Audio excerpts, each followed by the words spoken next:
plenário do Supremo Tribunal Federal realizou na manhã desta quinta-feira a sessão de encerramento do semestre e também a última sessão da qual participa o decano da Corte, ministro Marco Aurélio, antes da aposentadoria dele no próximo dia 12 de julho.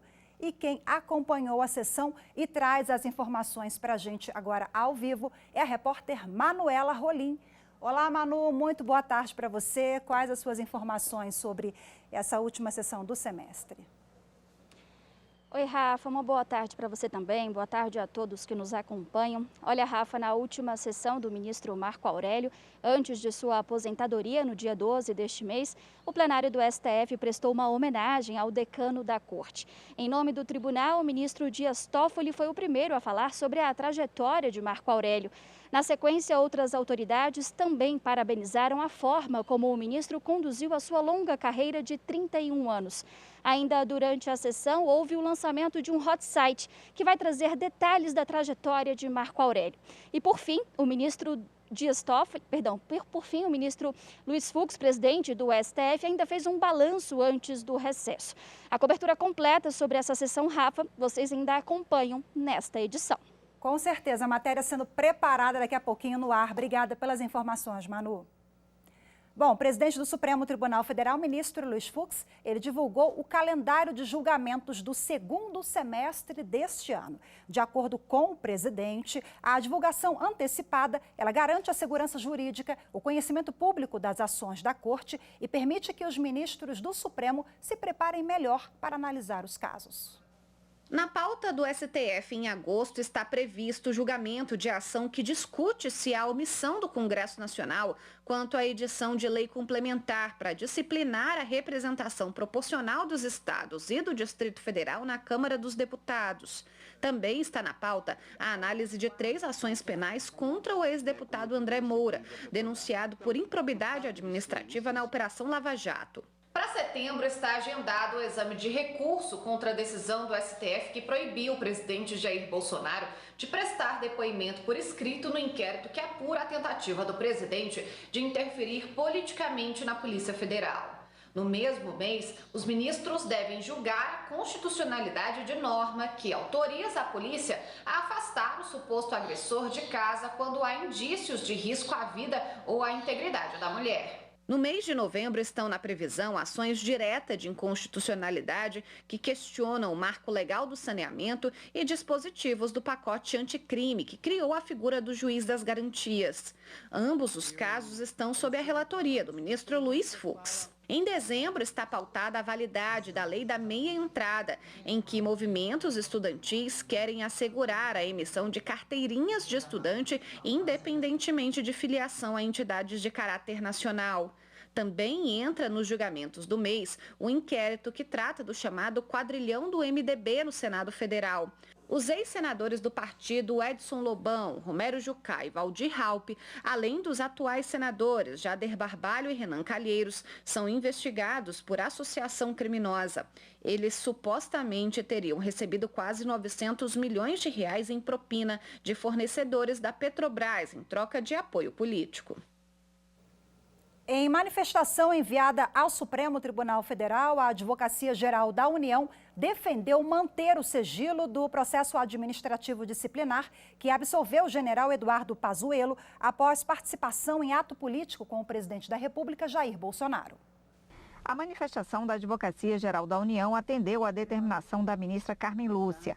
A ministra é relatora de uma ação apresentada por 4 partidos políticos pedindo a quebra de sigilo do processo administrativo que o general Eduardo Pazuello sofreu no Exército e foi absolvido.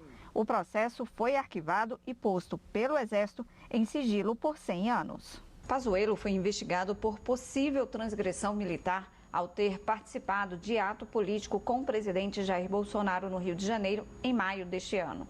A AGU afirmou que a divulgação do processo ofende a honra do general. O Exército também já havia enviado manifestação ao Supremo defendendo a manutenção do sigilo. Na ação, que ainda vai ser analisada pela ministra Carmen Lúcia, os partidos afirmam que a participação de militar da ativa em manifestações políticas é vedada pelo Regulamento Disciplinar do Exército e pelo Estatuto das Forças Armadas, e que o acesso ao processo administrativo é de interesse público. A ministra Rosa Weber, os advogados do empresário Carlos Wizard requisitaram a devolução do passaporte dele ao Supremo Tribunal Federal. Bom, o documento do empresário foi entregue à Polícia Federal assim que ele desembarcou no Brasil na última segunda-feira, isso a pedido da CPI da pandemia no Senado Federal. Nesse pedido que foi encaminhado ao ministro Luiz Roberto Barroso, a defesa de Wizard reitera que o empresário permanece à disposição da Comissão Parlamentar de Inquérito para eventuais e futuras convocações, caso ainda se entenda necessário, desde que seja comunicado com 72 horas de antecedência.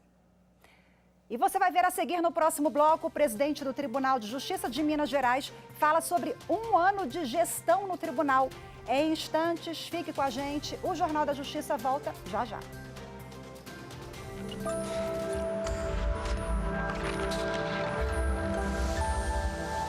A Constituição Federal Brasileira é riquíssima ao garantir a nossa democracia e direitos fundamentais primordiais.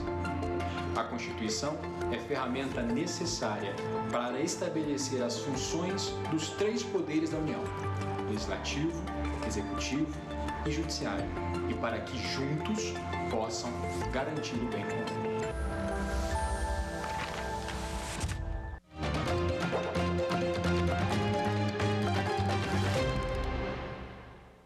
A direção para o biênio 2020-2022 do Tribunal de Justiça de Minas Gerais completa hoje 1 ano de gestão. O primeiro ano da atual gestão do Tribunal de Justiça de Minas Gerais está sendo marcado por uma série de projetos inovadores e pioneiros. São destaques o maior acordo já realizado no Brasil e na América Latina, no valor de 38 bilhões de reais, mediado pelo Tribunal de Justiça.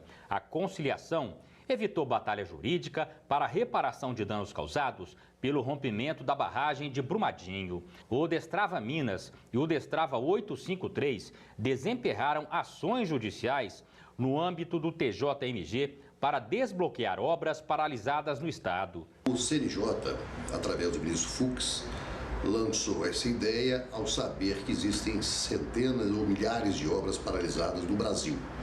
Então lançou a ideia de destravar o país.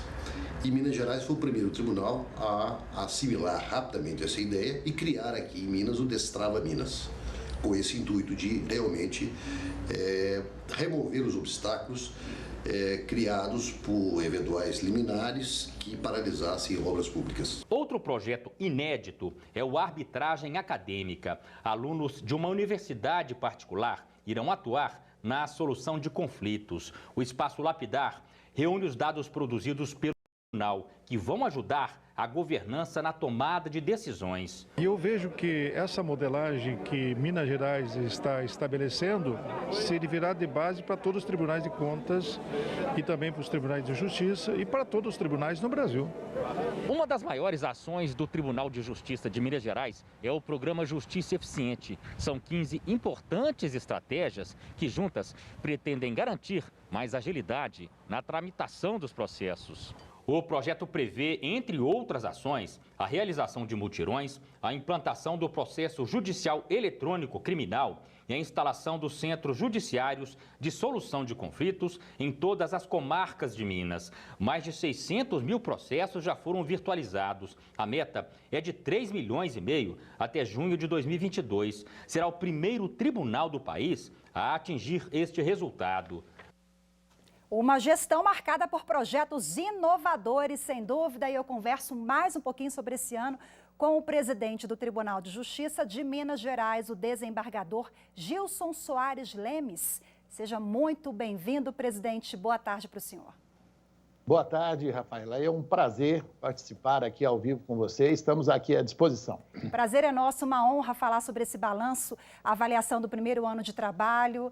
Qual que é a avaliação que o senhor faz? Positiva, mesmo em tempos de pandemia, trabalharam muito e projetos aí realmente que vão servir de modelo para outros estados, como o ministro do TCU chamou a atenção há pouco na reportagem, né, presidente? Exatamente. A avaliação é muito positiva. Nós assumimos em julho de 2020, hoje está fazendo exatamente 1 ano, e assumimos e estamos trabalhando até hoje dentro da pandemia. mas os avanços podem ser constatados aí pelos colegas, pelos jurisdicionados, pelos advogados.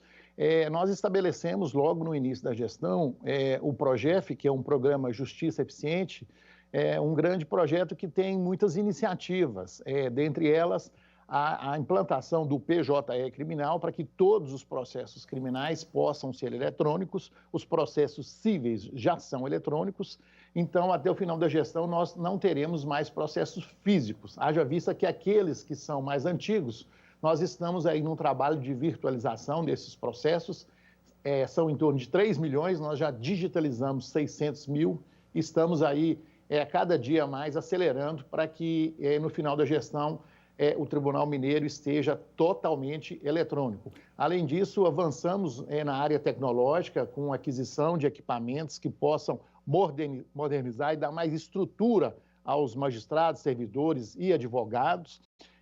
Estamos implantando o Centro Judiciário de Solução de Conflito, que é o CEJUSC, em todas as comarcas do Estado, para mediação e conciliação de processos. Temos feito mutirões por todo o Estado para reduzir o número de acervo e temos implantado diversas medidas, sempre buscando agilizar a prestação jurisdicional aos mineiros, nada obstante estejamos dentro de uma pandemia. Quero que o senhor fale para a gente agora de uma atuação fundamental do TJ no que se refere àquela homologação do acordo da Vale com o governo do Estado e instituições. Nós estamos falando em 37 bilhões de reais, teve uma repercussão imensa e uma atuação decisiva do tribunal. Perfeitamente. Nós recebemos da Justiça de Primeira Instância um pedido das partes para que o CEJUSC de segundo grau pudesse mediar e tentar chegar aqui a um acordo entre o Estado, o Ministério Público, Defensoria Pública e a Companhia Vale.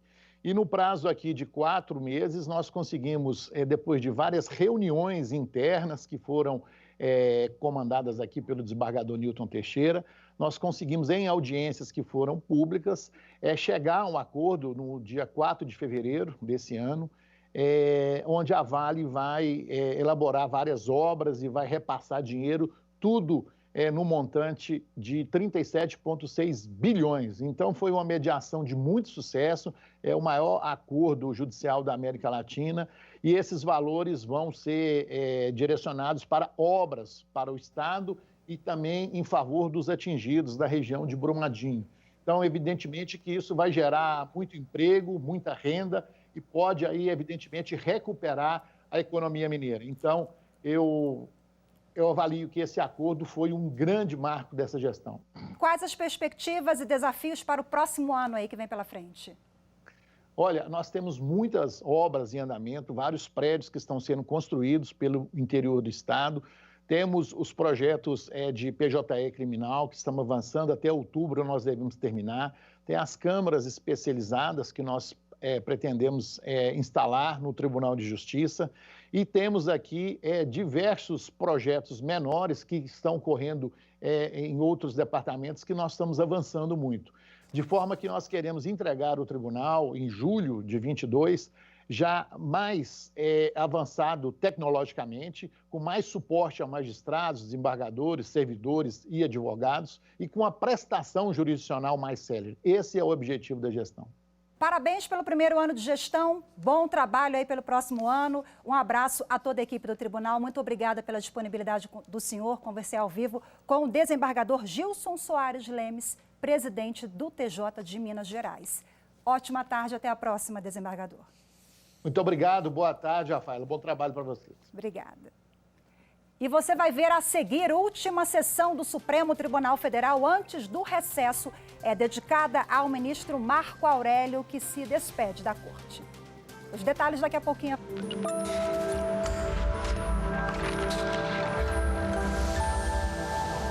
O Brasil adotou como forma de Estado a federação, o que se pode constatar pela leitura do artigo 1º da Constituição Federal, segundo o qual a República Federativa do Brasil é formada pela união indissolúvel dos Estados, dos municípios e do Distrito Federal.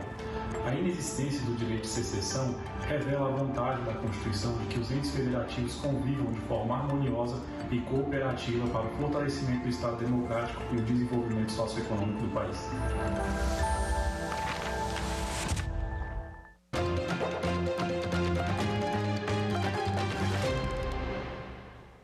E nós voltamos a falar sobre a sessão extraordinária do Supremo Tribunal Federal realizada na manhã de hoje. A sessão foi dedicada à despedida do ministro Marco Aurélio.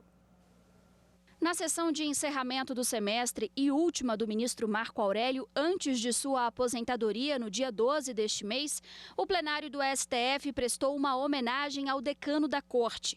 Em nome do tribunal, o ministro Dias Toffoli foi o primeiro a falar. Tenho o privilégio de render tributo a um colega, mas também a um querido amigo e a um brasileiro que sintetiza, acima de tudo, a vocação para o serviço público, em defesa do direito, da Constituição e da democracia. Dias Toffoli destacou que desde 1999 até agora, o decano recebeu a relatoria de um total de 129.100 ações e se tornou o ministro que mais julgou processos na história da Corte. Marco Aurélio proferiu 268.077 decisões, sendo 93.755 individuais e 29.676 colegiadas, apenas em processos de sua relatoria. O Procurador-Geral da República, Augusto Aras, o Advogado-Geral da União, André Mendonça, e o representante da Ordem dos Advogados do Brasil, Walter Moura, também parabenizaram a forma como Marco Aurélio conduziu a longa carreira. Seja voto vencedor, seja voto vencido.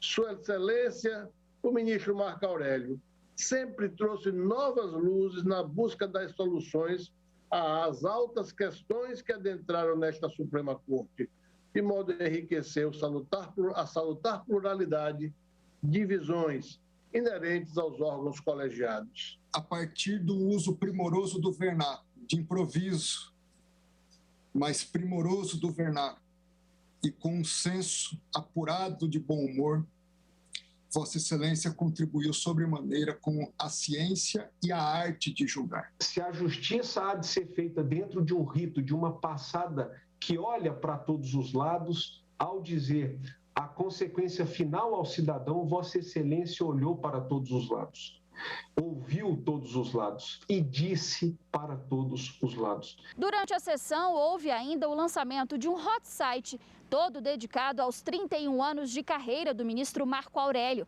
contendo fotos, depoimentos e registros históricos do decano da Corte. Na página, que pode ser acessada no site do Supremo Tribunal Federal, é possível acompanhar a linha do tempo da carreira do ministro e conferir algumas curiosidades. Algumas das expressões que estão nesse hot site e assentar que nos seus frutíferos 31 anos de Supremo Tribunal Federal, o ministro decano nos ensinou que, mesmo na presença de tempos estranhos, mesmo nas crises agudas ou de quadras alviçareiras, é preciso julgar com desassombro maior e observando a organicidade do direito. O ministro Marco Aurélio fez uma pequena reflexão de sua atuação nesses 31 anos no STF. Ele agradeceu aos colegas e manifestou a confiança que mantém na mais alta corte do país. Os meus agradecimentos pela troca de ideias nesses 31 anos de Supremo, pela até mesmo paciência dos meus pares, considerado espírito irrequieto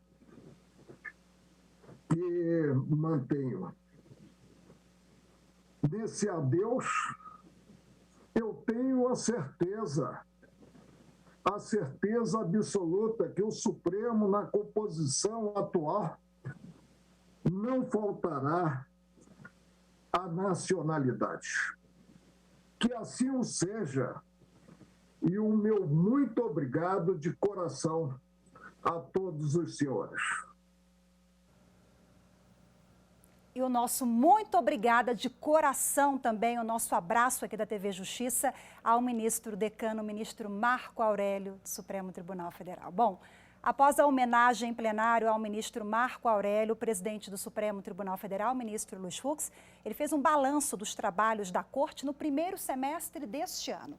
O ministro destacou o investimento em tecnologia que tem permitido que o Supremo avance no esforço de cumprir o seu papel como Corte Constitucional, com decisões de repercussão geral que criam precedentes. Nos primeiros 6 meses do ano, o STF julgou 8.384 processos, sendo 2.647 em plenário, 3.229 na primeira turma e 2.514 na segunda turma do Supremo. O ministro afirmou ainda que os números são animadores, porque mostram uma mudança de perfil que prioriza as decisões colegiadas. Nós vivemos um momento sem precedentes de desmonocratização do Supremo Tribunal Federal, em muito impulsionado pela consolidação da prática de julgamentos no plenário virtual, inclusive por meio de sessões extraordinárias e urgentes. Boas notícias também quanto ao nosso acervo, que continua a decrescer. Hoje, contamos com 22.786 processos e o Supremo tem em menor quantidade de ações de tramitação em toda a sua história recente. Sigamos o ano de 2021 com sensibilidade humana e esperança inabalável. Que Deus nos ilumine hoje e sempre. O Tribunal Superior do Trabalho também encerrou hoje o primeiro semestre de 2021 e com o aumento do número de processos julgados. O encerramento do primeiro semestre de 2021 foi realizado em sessão remota do Tribunal Pleno. Durante todo o semestre, o Tribunal Superior do Trabalho julgou cerca de 170 mil processos, um aumento de quase 4% se comparado ao mesmo período do ano passado. A presidente do Tribunal Superior do Trabalho e do Conselho Superior da Justiça do Trabalho, ministra Maria Cristina Peduzzi, agradeceu o empenho e a dedicação de todos para o funcionamento das atividades em mais um semestre em meio à pandemia de Covid-19. A diligência e a dedicação de todos foram fundamentais para nós mantermos padrões elevados de prestação jurisdicional, assegurando aos jurisdicionados que, independentemente das circunstâncias, a Justiça do Trabalho esteve e está comprometida com a adequada solução dos conflitos nas relações trabalhistas. A ministra destacou os resultados positivos. De janeiro a junho deste ano, o TST julgou 169.676 processos, um aumento de 4% em comparação ao mesmo período de 2020. O tribunal também superou a meta 1 estabelecida pelo CNJ. Ao longo do semestre, o TST julgou um número de processos 6% superior ao quantitativo recebido no ano. Para a ministra, esse resultado reflete os investimentos e desenvolvimento de novas tecnologias, que foram fundamentais para o andamento das atividades remotas. Continuamos a investir no desenvolvimento das ferramentas com as quais trabalhamos em nosso dia a dia em novas soluções, utilizando-se dos novos conhecimentos em Big Data, aprendizado de máquina, computação cognitiva e inteligência artificial, que impulsionarão a prestação cada vez mais célere da jurisdição. Esse esforço de investimento vem trazendo frutos importantes, como a implementação da ferramenta de videoconferência Zoom como meio unificado de realização de audiências e sessões tanto no TST quanto nos TRTs. O primeiro semestre de 2021 no TST foi de celebração pelos 80 anos da Justiça do Trabalho, mas também de luto pelo falecimento do ministro Valmir Oliveira da Costa, vítima da Covid-19 aos 63 anos. E esta corte ainda está enlutada pelo falecimento prematuro, em decorrência da Covid-19, do nosso ministro Valmir Oliveira da Costa. Conhecido por todos como magistrado exemplar que contribuiu e se dedicou devotadamente à magistratura, e em especial a esta corte, será eternamente lembrado por ter pautado a sua vida profissional e pessoal na ética, na honestidade e no comprometimento com os valores e princípios da Justiça do Trabalho. Ao fim da sessão, a ministra lembrou que o momento ainda inspira a manutenção de cuidados, mesmo com o prosseguimento da vacinação contra o coronavírus. Estamos sempre vigilantes às estatísticas que são divulgadas pelo Serviço de Saúde e nós poderemos evoluir, se Deus permitir, se esta situação realmente persistir em controle. E hoje ficamos por aqui. Muito obrigada pela sua companhia. Uma excelente tarde para você. Temos um encontro marcado amanhã. Tchau, tchau.